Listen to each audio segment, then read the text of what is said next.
And let us thank God for the word of the Lord.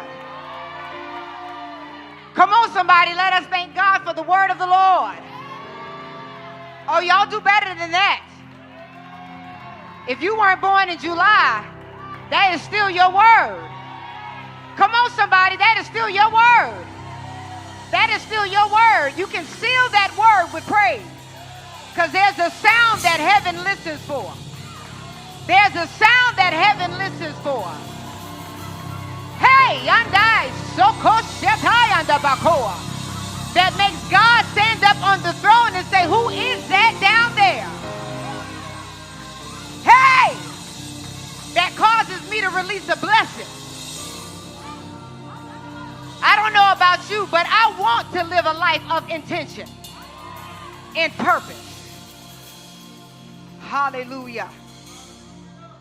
Father, let the words of my mouth and the meditation of my, and the meditation of my heart be acceptable in your sight. Lord, you are my strength and you are my redeemer. We thank you, Father, for what you're getting ready to do in here. Move how you want to move. Say what you want to say.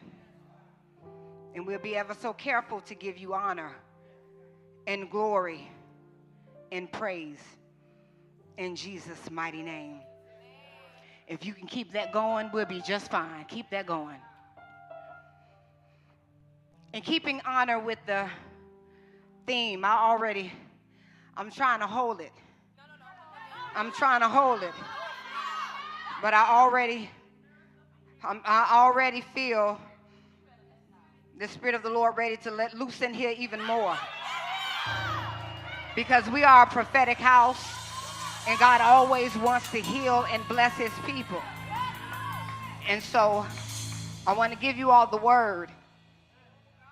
We're going to be coming from Luke 18, verse 1 through 8.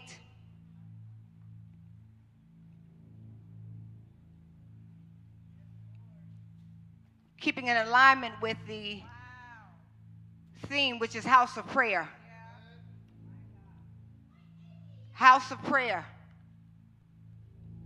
Oh, house of prayer.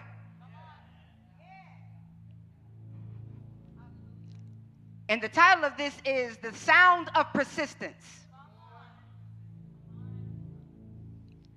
This is the parable of the persistent widow. And it says, then Jesus told his disciples a parable to show them that they should always pray and not give up. He said, in a certain town, there was a judge who neither feared God nor cared what people thought. And there was a widow in that town who kept coming to him with the plea, grant me justice against my adversary. For some time he refused. But finally, he said to himself, even though I don't fear God or care what people think, yet because this widow keeps bothering me, I will see that she gets justice so that she won't eventually come and attack me. And the Lord said, listen to what the unjust judge says. And will not God bring about justice for his chosen ones, who cry out to him day and night? Will he keep putting them off? I tell you, he will see that they get justice, and quickly. However, when the Son of Man comes, will he find faith on the earth? You may be seated, and this again is called the sound of persistence.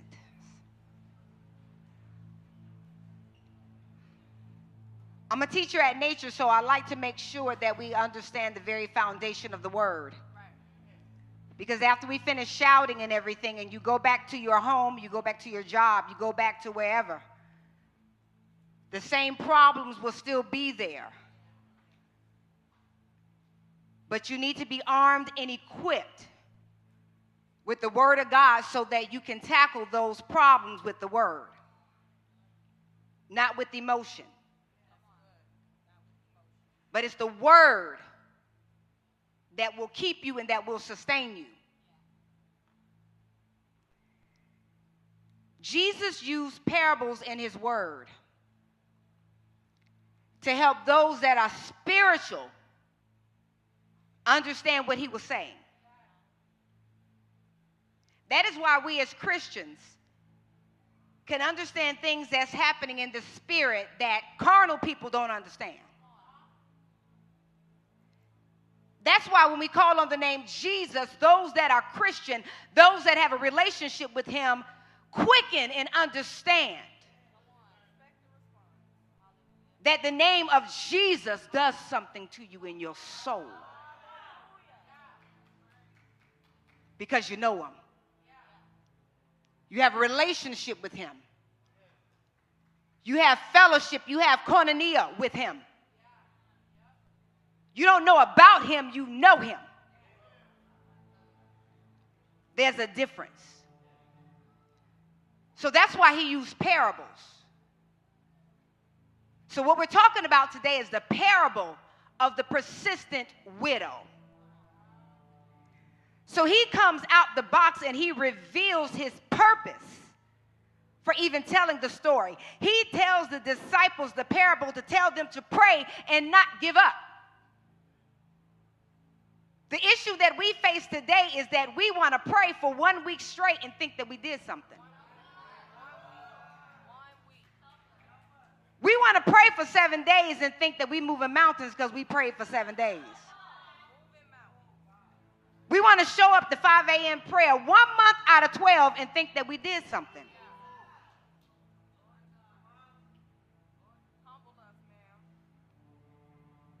Persistence. Y'all say persistence. The introduction is significant because Jesus removes any mystery of his intention with what he was saying in his word. You got to pray and not give up. Say pray and not give up. He's not simply teaching on prayer. He is teaching about perseverance. Jesus knows that there will be a time in the believer's life where you will be tempted to give up. It's inevitable. It will always happen. Whatever you and I go through, you and I will always be tempted to give up. You working out?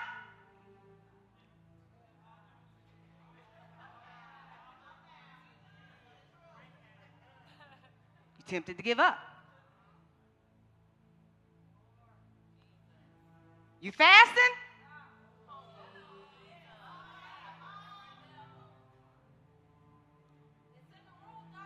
Tempted to give up. You reading your word? You're tempted to give up. Is this making sense? So he comes out the box and says, do not give up. When heaven appears silent, and when the circumstances in front of you contradicts what God says, do not give up. In these moments, the greatest temptation is not about unbelief. It's about discouragement. It's not that you don't believe. It's that your discouragement is being weighed down. The Greek word translated about lose heart means to become weary, means to become faint, means to abandon one's position because of prolonged difficulty. I don't watch boxing, but one of the things that Muhammad Ali always had on his opponent is that he would tire them out. He'll let them get, I'm telling you, round 1, round 2, round 3. And then he put the rope-a-dope on them. Huh? He put the rope-a-dope. He get them tied. And while they getting tied, round 10, round 11, that's when he come on out with all his power. Because they getting tied. Same thing that happens with us. But Jesus understood that the delay has the power to weaken the faith of the believers. If you are not anchored in prayer, if I am not anchored in prayer, if we are not anchored in prayer, the delay will weaken our faith. You and I must become houses of prayer, of persistence. Prayer is not simply our response to problems. Prayer is an atmosphere in a relationship that we create with God. I'm going to say that one more time. Prayer is not simply a response to our problems. It is an atmosphere and it is a relationship that we create with God. That's what prayer is. Prayer creates an atmosphere. Prayer creates a relationship with the God that created you.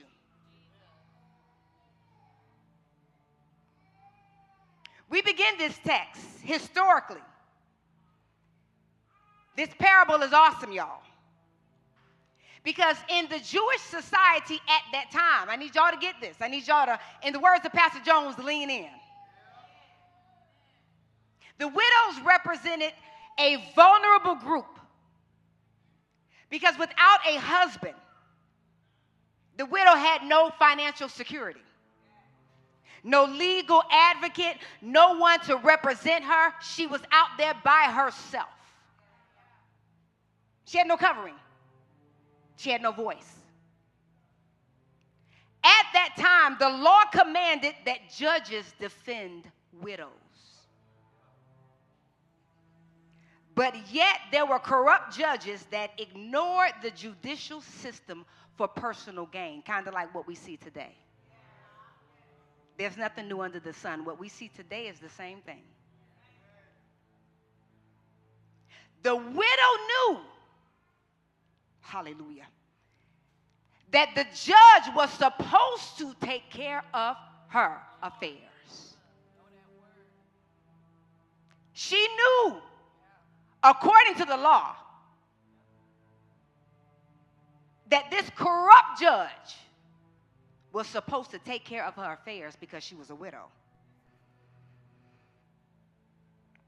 Jesus intentionally uses this to illustrate that persistence can move someone that is unrighteous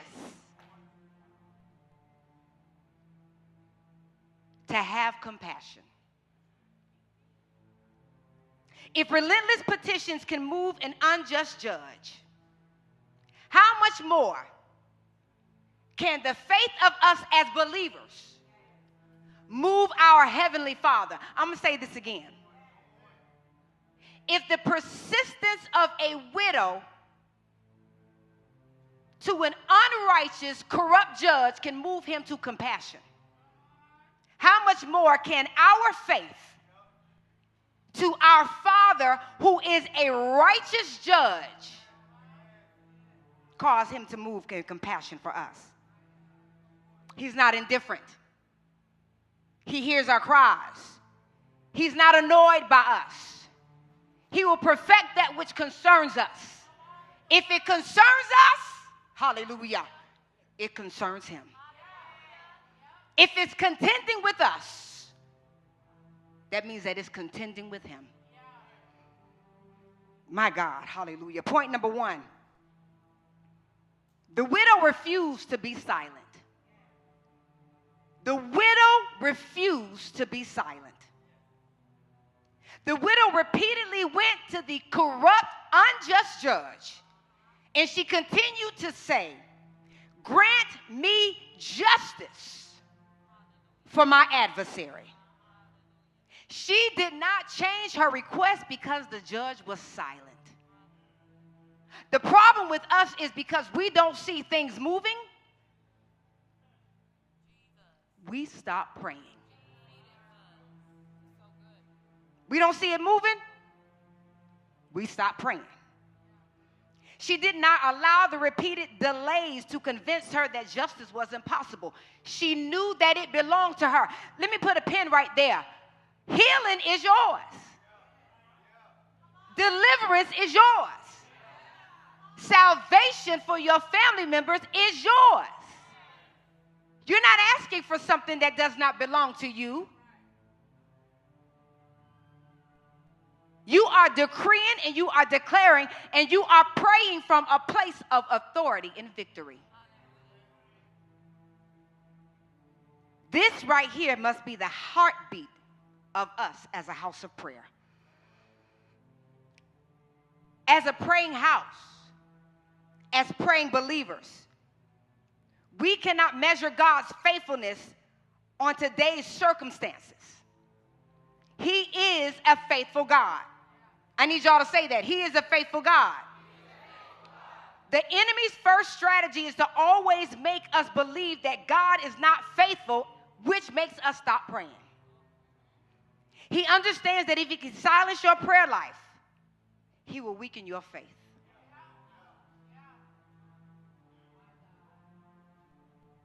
If he can silence your prayer life,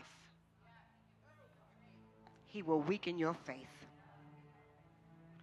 Every delayed answer comes with an invitation for you to go deeper into the presence of God. There is nothing that ever happens that is not in the Word of God. What if Daniel stopped praying? The angel told Daniel, God heard you the minute you prayed, he heard you. Hallelujah. The answer was already released. Glory to God. Hallelujah. It was already released. But the angel that was coming with the answer was held up by the prince of Persia.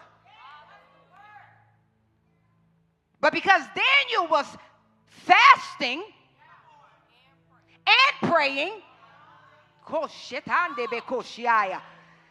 which caused Michael to be released. Hey! It caused him to be released. And he held up the prince of Persia so the answer can be released. So when you stop praying and stop fasting because you don't see nothing, you don't know what's going on in the heavenlies. Because you can't see it. But when you have faith in your God, the Creator, you can't be silenced. You cannot be silenced because you know what belongs to you. Say, it belongs to me. It belongs to me. The house of prayer is filled with people who choose to pray even if nothing changes because they understand that prayer puts them into alignment. Every act of prayer is praying against spiritual resistance. There are many believers today that have grown weary because they mistake delay for denial. Every delay is not a denial. We say this all the time. It's delay, but it's not denial. But do you believe it? Throughout Scripture, delay often preceded divine intervention. Throughout Scripture, delay often preceded divine intervention. Abraham and Isaac, he told them, stay here. Me and the boy are going up to worship and we'll be back. That was faith. He knew he was coming back. And when he went to get ready to slay Isaac, he knew that if he had to slay him, God had the power to bring him back to life or provide an offering.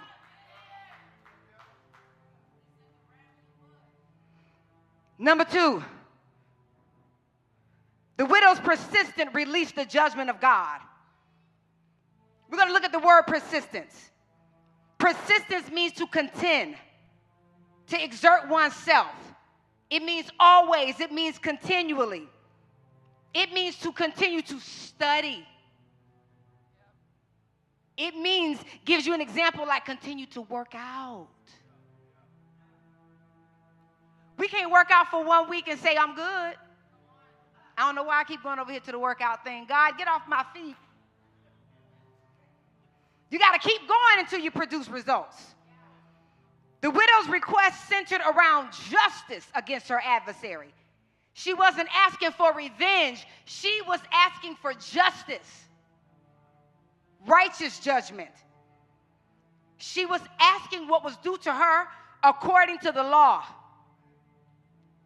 Heaven's justice system does not work like the earth's justice system. Heaven's justice system does not work like the earth's justice system. Every time believers pray according to God's will, they are agreeing with heaven's verdict instead of the enemy's lies. See, we know God as Father. We know him as friend. But do we know him as the righteous judge? We have to know him as the righteous judge that executes judgment. And when he executes the judgment, we got to be ready to enforce the verdict. Let me give you an example real quick. If you get a restraining order against somebody, you enforce that verdict. You got a paper. How can we put more weight on a paper that comes from an earthly judicial system, but we don't put it on the heavenly verdict? They got to do what it says.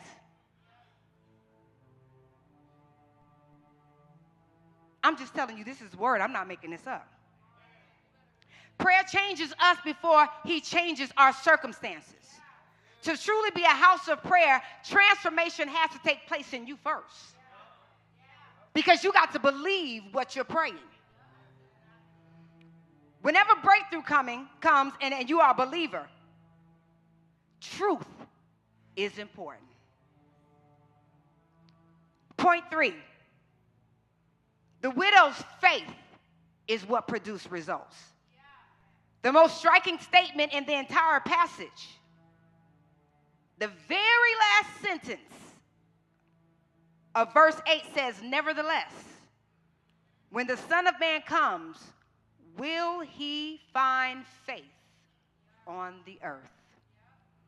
After speaking about prayer and justice and persistence, Jesus asked this question: will he find faith on the earth? This is a question that shifts our very understanding. The house of prayer, the house of prayer, the house of prayer, the house of prayer. You are a house of prayer. Do you have the faith to believe God with what you're praying for? The house of prayer continues to cultivate a life of faith. Prayer is not merely obtaining answers. It's about becoming a people of prayer. He is asking us this question today, y'all. Do we believe what we're praying about? Do we believe that he can do what we're praying about? Do we trust him, and do we trust his ability? The widow teaches us that persistence is not stubbornness. It's faith in motion. She was going to an unjust, corrupt judge. We will go to an unjust, corrupt judge in the earth and have more faith in what they say than what our Heavenly Father says. God is asking us to shift. He's asking us to shift. The challenge for us today, whatever petition you have before you, whatever you're believing God for, be persistent like this widow. Be persistent like this widow.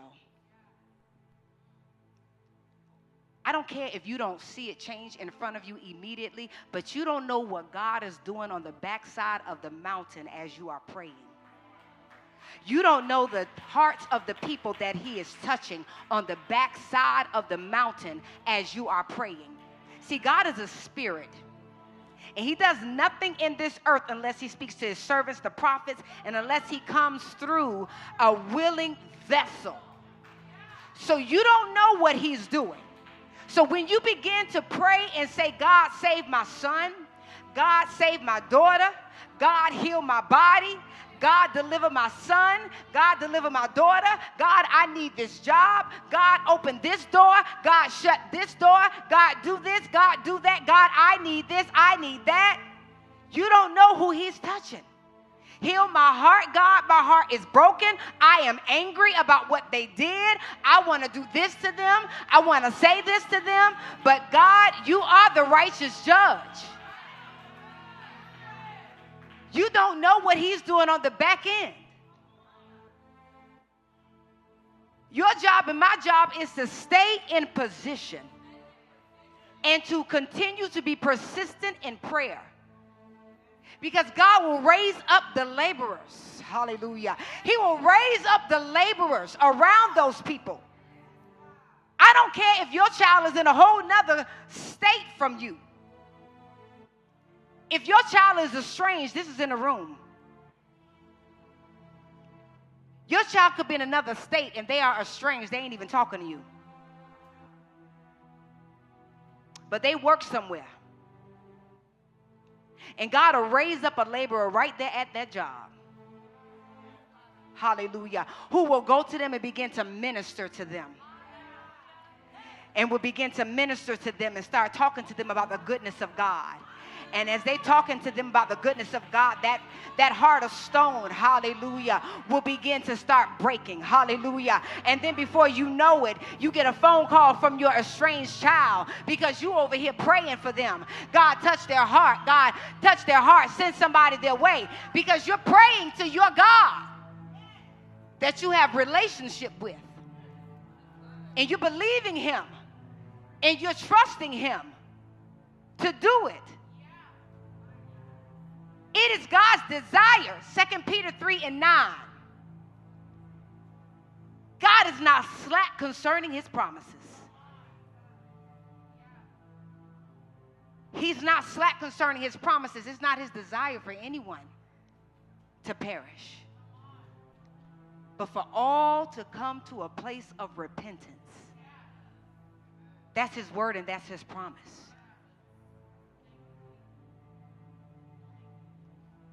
So as we get ready to go in prayer, let's stand to our feet.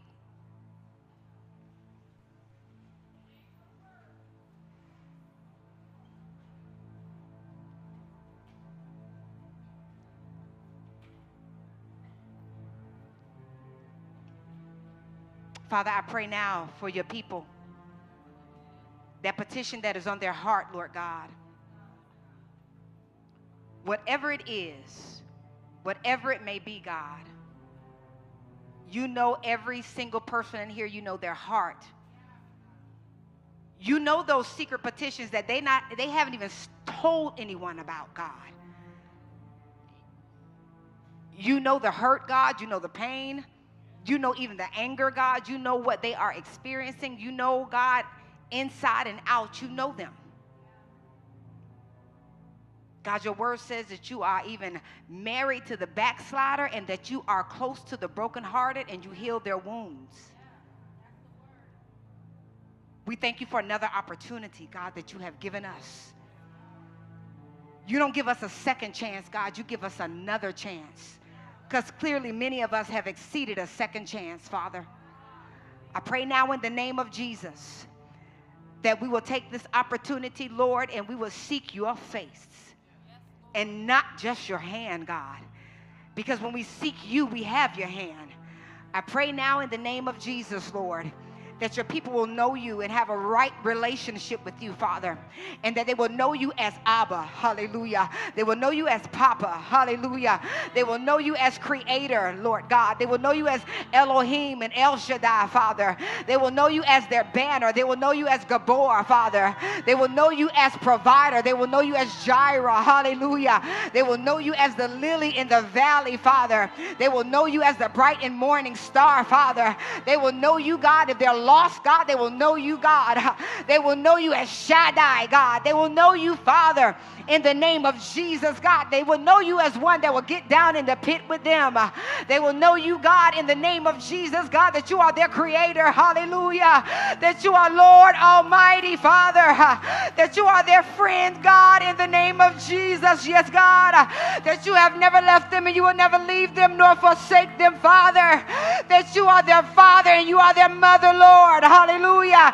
Even when their father left them and their mother left them, Lord, and they were by themselves and they've been rejected and abandoned, God, that they will know that they are never by themselves, Father, but you are with them. You stick closer to them, God, than a brother, Lord. I thank you, Father, that you heal their hearts, God, that you heal every broken place that's in them, Lord. I pray now, God, in the name of Jesus, Lord, that they understand, God, that they are not rejected, but they belong to you, Father, that they will persist in prayer, hallelujah, that you would render the verdict on their behalf, God, in the name of Jesus. Those that have been hurt, God, those that have been tossed aside, Father, those that have been rendered in this, God, in the name of God, those that have been injured, Father, in the mighty name of Jesus, I pray restitution and retribution, God, in the name of Jesus. I pray for recompense for them, Father, in the mighty name of Jesus, God. Today,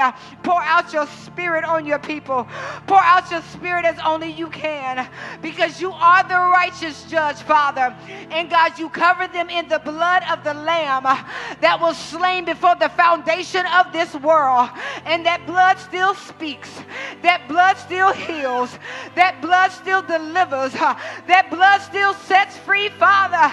That Lamb that was slain for us, Father, we thank you for that blood. We thank you for that blood. And it's because of that blood that we are saved. So thank you, Father, for that blood that found us, Father, when we were knee deep in sin, but brought us out of the darkness and translated us into your marvelous light. So God, we thank you today that we are no longer sinners, God, but you call us your friend. You call us your friend, and you reveal your secrets to your friends, God. So Father, thank you, God, for healing our wounds, God, healing us, Father, where we are, God. Thank you, Father, those that are still stuck at the age of 7 and 8, God. Those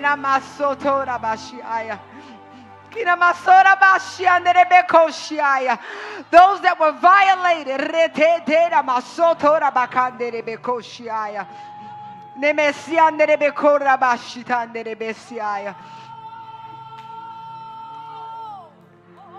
we call upon Jehovah Rapha this morning.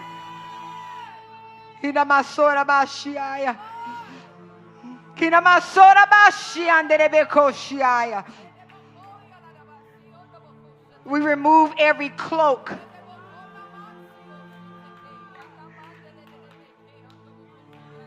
We remove every cloak.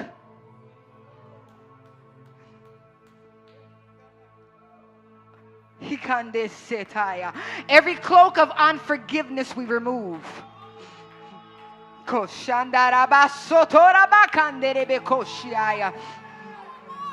Be removed in the name of Jesus. Every cloak, every cloak of rejection be removed in the name of Jesus. Hey! Every cloak of rejection be removed.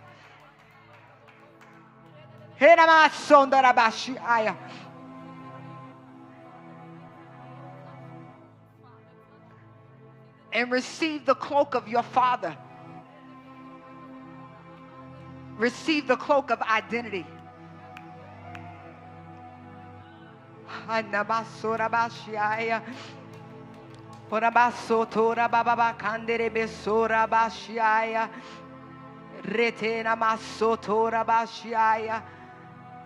Receive the cloak of identity from your Father, from Yahweh God, who says that you are the apple of his eye.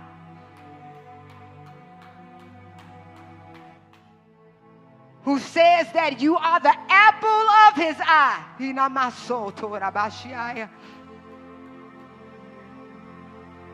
He says that your steps are ordered by him. He says that he was with you and he will never leave you nor forsake you.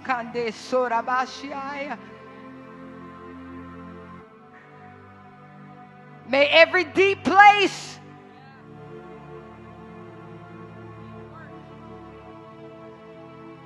may he heal every deep place.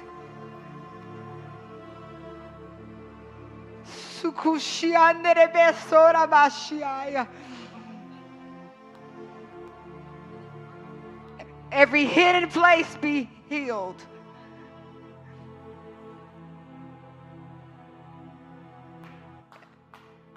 The residue of violation be removed in Jesus' name.